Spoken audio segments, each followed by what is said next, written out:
Hello students. India had inherited from the British an economy that was in shambles.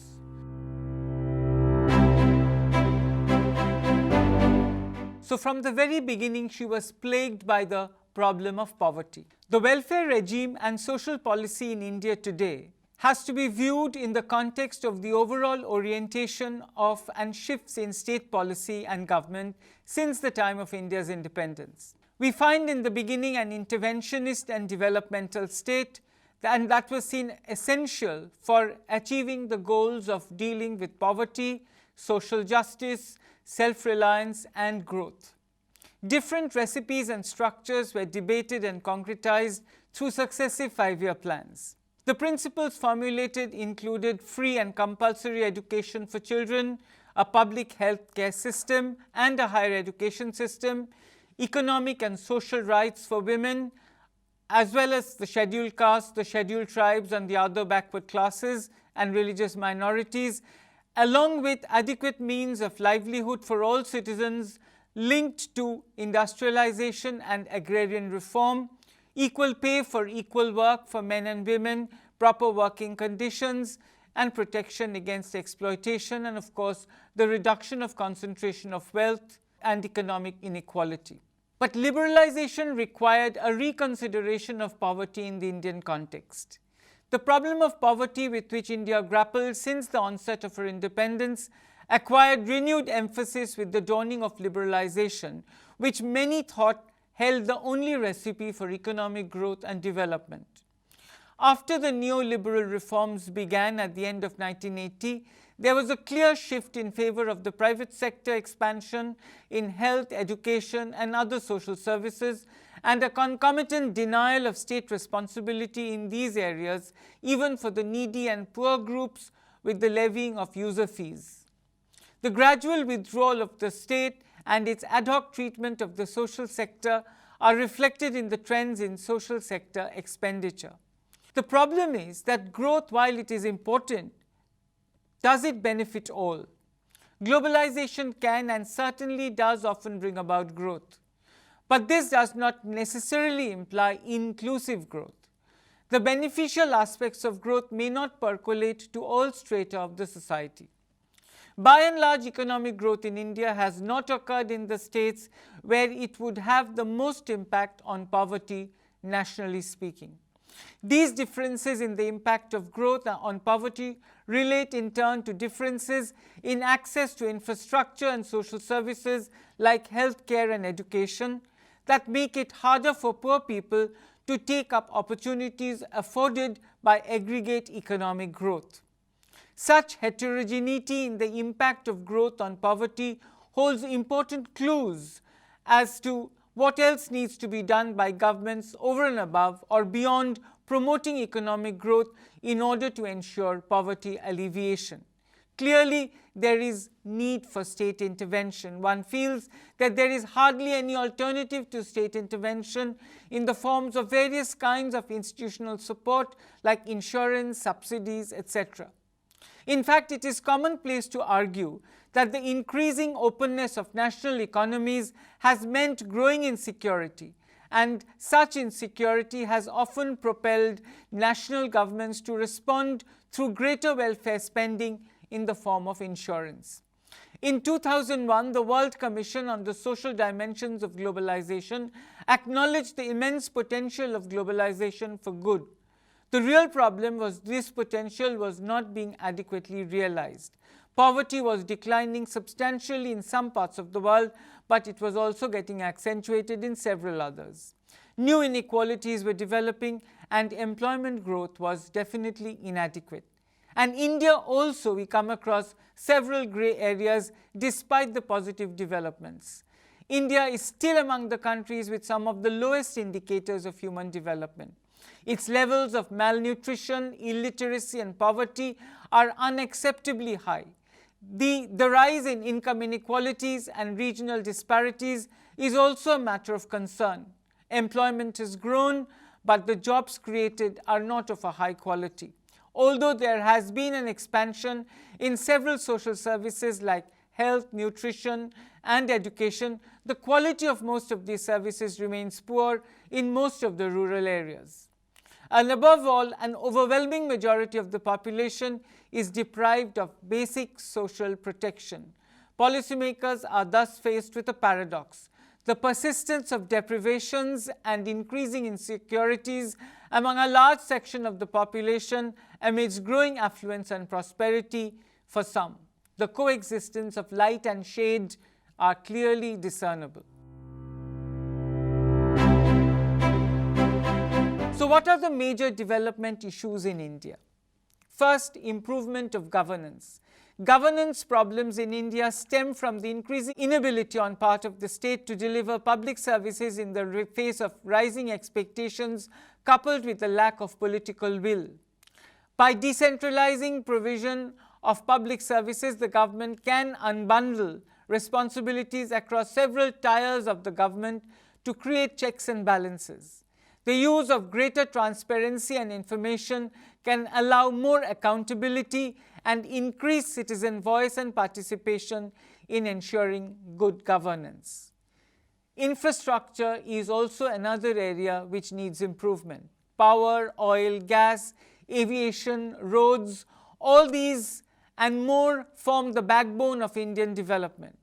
The problems of clogged airports, poor roads, inadequate power, delays in ports that frustrate trade, challenges to connectivity in the Asian subcontinent are not only detrimental to the flourish of trade in the region, but they also stifle opportunities for economic growth.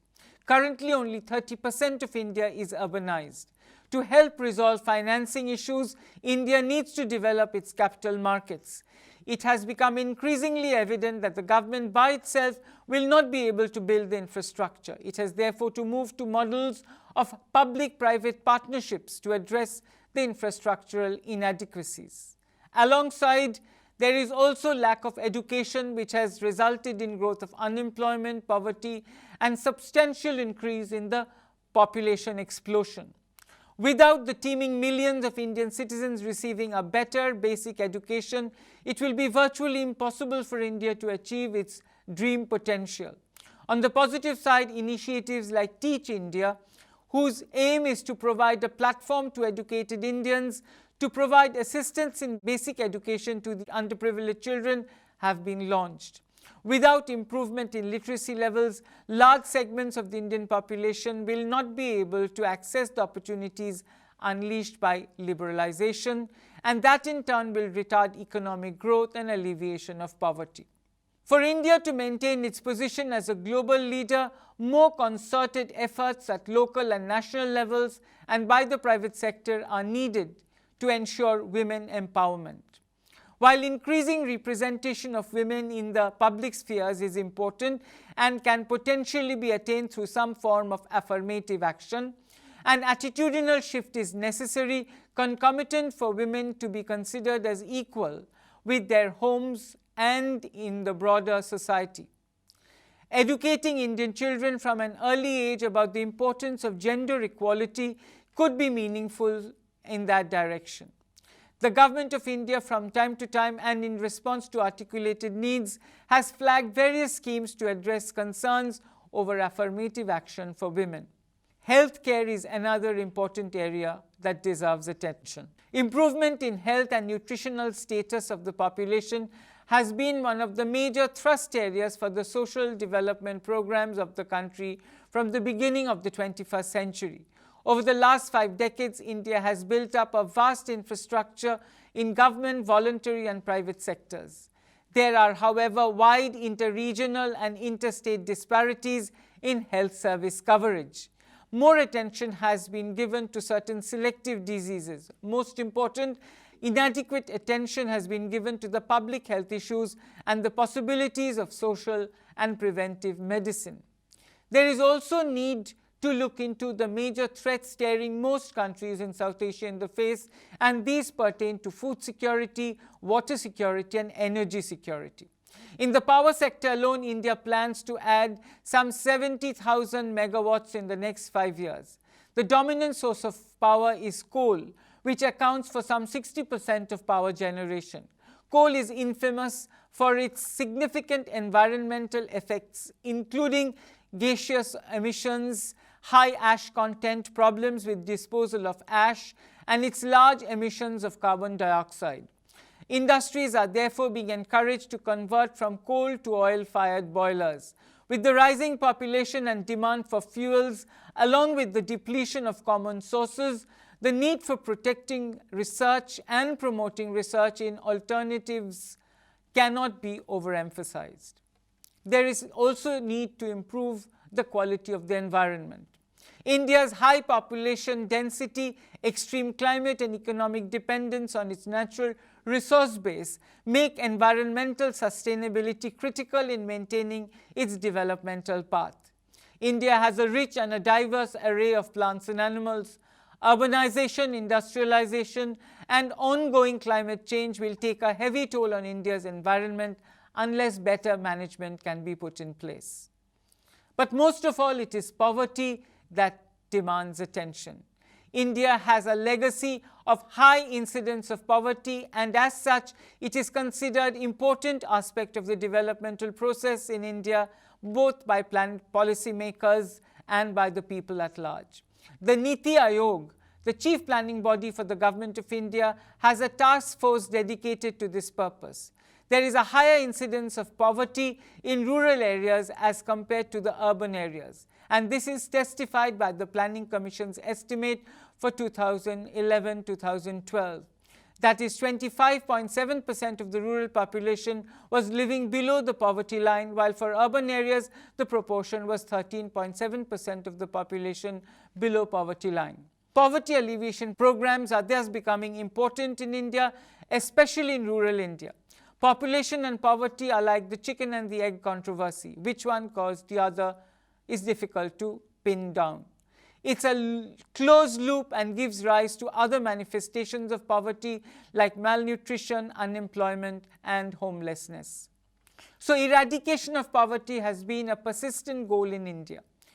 It remains a major challenge for planned economic development. Experiences of different states with economic growth and poverty reduction have been so varied across India that it is difficult to offer a general policy prescription. There are states that followed the path of high agricultural growth and succeeded in reducing poverty, as Punjab and Haryana. There are states like Kerala which have focused on human resource development and have been able to reduce poverty. There have been states that implemented land reforms with vigor, empowered the panchayats, mobilized the poor, and implemented poverty alleviation programs effectively, as in West Bengal. And there are states that brought about reduction in poverty by direct public intervention in the form of public distribution of food grains, as in Andhra Pradesh. But despite impressive achievements of certain states, poverty still remains a major challenge. The possible factors contributing to this could be: 1. Fiscal crisis faced by state governments resulting in lower spending on the social sectors. 2. Slowing down of and less dispersed agricultural growth, especially with regard to food grains. 3. Decline in employment intensity in the agricultural sector with a small increase in real wages. Failure of targeted public distribution system to reach the poorest in the northern and the eastern states in particular. A negligible expansion in the non-farm sector, and finally, indifferent functioning of the poverty alleviation and watershed development schemes. And therefore, one can only recommend a multi-pronged approach to poverty alleviation. And given the enormity and complexity of the task, the 9th five-year plan envisaged such an approach. Besides recognizing the role of high economic growth in tackling poverty, the strategy comprised creation of entitlements through self-employment and wage employment schemes, food security, and social security, and building up of capabilities through basic minimum services like education, health, and housing. This is an area which has also been highlighted by the economist Amartya Sen. The issue of governance also engaged the attention of the plan, which envisaged greater participation of the Panchayat Raj institutions as the most effective delivery mechanism for poverty reduction. One important flagship organization of the government has been the Integrated Rural Development Program, or the IRDP, which was started in 1981 in all blocks of the country and continued as a major self-employment scheme till April 1999. Then it was restructured as the Swarn Jayanti Gram Swarojgar Yojana, which aimed at self-employment of the rural poor. The objective will be achieved through acquisition of productive assets or appropriate skills that would generate an additional income on a sustained basis to enable them to cross the poverty line. Rural families have remained constant in number at 55 million in the last 20 years, despite high growth and high investment in IRDP and wage-giving programs. So what are the problems associated with the IRDP? You see, the IRDP has several allied programs like the TRISEM or the DWCRA or the Ganga Kalyan Yojana, the Million Well Scheme, etc. But they represented a matrix of sorts of multiple programs without the desired linkages. These were implemented as separate programs without keeping in mind the overall objective of generating sustainable incomes. For instance, only 3% of IRDP beneficiaries received training under TRISEM, and only 23% of those trained, thus, were assisted under IRDP. So IRDP and the allied ones are not sufficiently enmeshed in the overall strategy of sustainable agricultural development or the rural industrialization strategy, or with the resource base of the area. In fact, very few loans have been given for buying land, so asset building has generally been neglected. This absence of integration, together with lack of technological and institutional capabilities, puts a question mark on the very strategy and design of the programs. IRDP did not take into account the disabilities from which the poor suffer, notably their exclusion from the community decision making. As a result, many beneficiaries could not retain the asset for long. For some who did retain it, the income generated was not enough to go beyond the poverty line. On the contrary, when infrastructure was in place and markets were well developed, IRDP met with greater success. So, government initiatives have to be paralleled with complementary institutions committed to pro-poor growth and development. These were the regions where many people, even without the subsidy, would have taken to entrepreneurial activities. So there are at present several anti-poverty programs in India.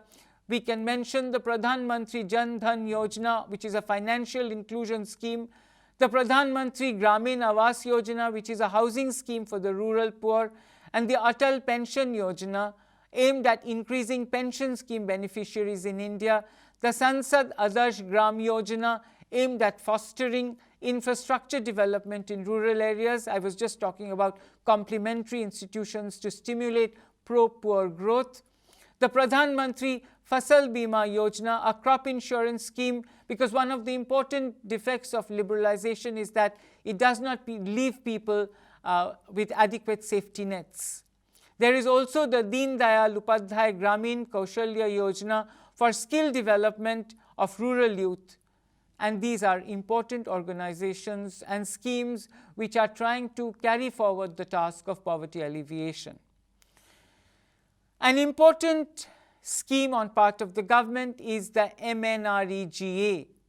The Mahatma Gandhi National Rural Employment Guarantee Act is a prominent example of the running policies for poverty alleviation in rural India. The Act came into force in 2006, and the scheme guarantees 150 days of paid work a year to people in rural areas. The policy aims to improve opportunities for rural people in gaining employment by providing guaranteed wage employment for unskilled manual work. By 2018, 1.5 million households were registered under the Act. There are also other initiatives like the public distribution system that helps improving the quality of life of impoverished populations in India. Right to life has a necessary concomitant in the form of the right to food.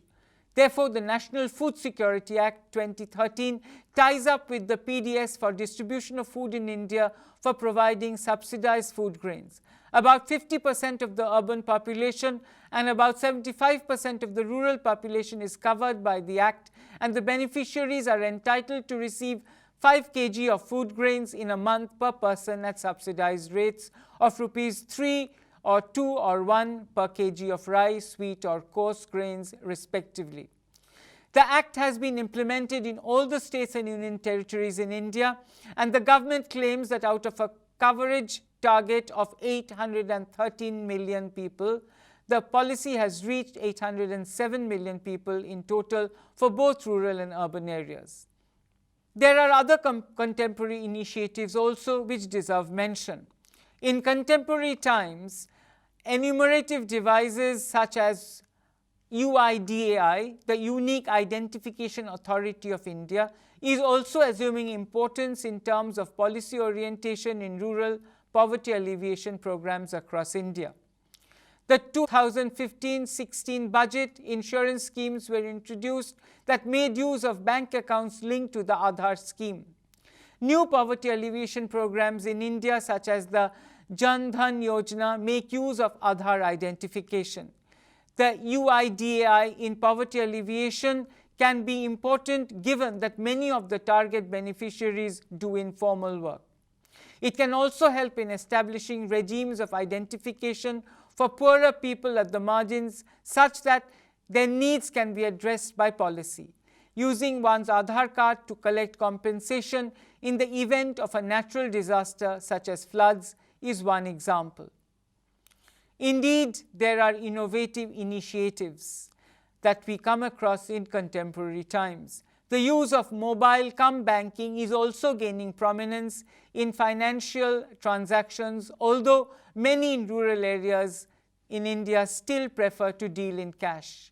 One good, however, is that access to cash has been made easier in rural areas by the intervention of government schemes. The problem for rural areas has for a long time been a lack of access to financial support or opportunities. Rural poverty alleviation programs in India look to improve access to employment, food, finances and other such basic needs for people in rural India, many of whom can sometimes live in remote areas outside the purview of large-scale development. A basic needs approach is all the more necessary in addition to fixing a poverty line in rural areas, given that access to development processes and facilities might be more limited in far-flung rural areas. So one has to be sensitive that major sections of the population do not lie beyond the development trajectory. The role of anti-poverty programs to supplement the growth effort not only is valid in the post-reform period, but becomes even greater to protect the rural poor against adverse consequences of economic reforms. While the experience with such programs is not as encouraging as one envisaged, there have been pockets of good performance which give enough reason to be hopeful. A major weakness in the implementation of poverty alleviation programs in India has been the lack of participation by the people for whom the programs are intended. There are enough success stories that indicate that whenever people have organized themselves into small homogeneous groups for a common cause, the results have been far superior to programs thrust upon them by the bureaucratic apparatus.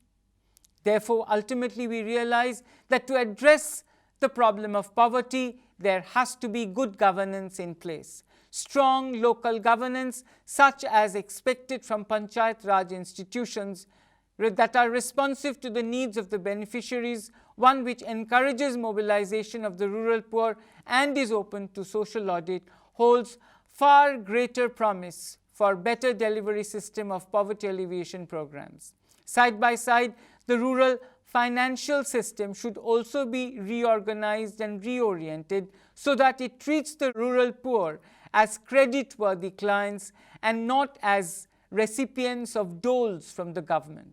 And definitely with this renewed vigor and approach on part of the government, one hopes that in due course of time we will be able to leave the dreaded scourge of poverty to the realm of the past. Thank you.